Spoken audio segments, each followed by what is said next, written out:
12 ज्योतिर्लिंग आणि 4 धाम जोपर्यंत पूर्ण होत नाही तोपर्यंत आपण चप्पल बूट घालणार नाही. मागं पण सांगितलंय. आता सांगायचं कारण म्हणजे आज 18 तारीख आहे. मी आता नेमकंच घरी आलोय आणि बारीक बारीक खडे आहेत का पायाला खूप टोचायला लागलेत. म्हणून आहे ना खाली बघून चालायची सवय लागली. लक्षात घ्या मी काय म्हणतोय ते. खाली बघून चालायची सवय लागली.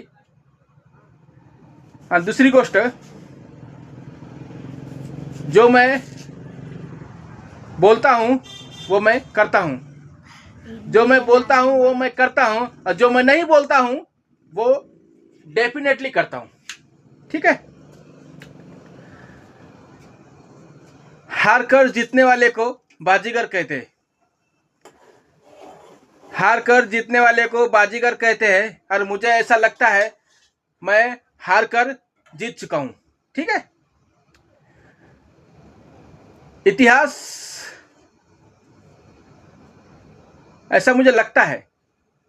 अब इतिहास के बारे में मत पूछो, क्यों कहते हैं ना कुछ लोग इतिहास मत पूछो, वैसा ही कुछ समझो आप.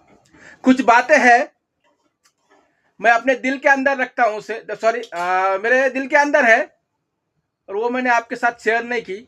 वो डेफिनेट करने वाला हूँ मैं. अभी मैं बोला ना आपको, जो मैं बोलता हूँ वो मैं करता हूँ और जो मैं नहीं बोलता हूँ वो डेफिनेट करता हूँ. ठीक है. मुझे ना जब तक 12 ज्योतिर्लिंग 4 धाम पूरे नहीं होते, ना पैर में चप्पल पहननी है, ना जूते पहनने और ना ही सॉक्स पहनने. ठीक है. आपने वीडियो देखा, मुझे बहुत अच्छा लगा. Thank you so much. देखो ये क्या कर रहा है बच्चा.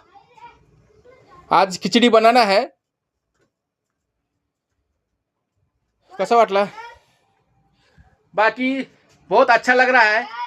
3 ज्योतिर्लिंग आपले पूर्ण झालेत.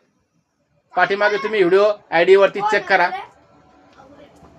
जर तुम्हाला व्हिडिओ आवडला असेल तर लाईक ठोका, फॉलो पण ठोका. धन्यवाद. Thank you so much.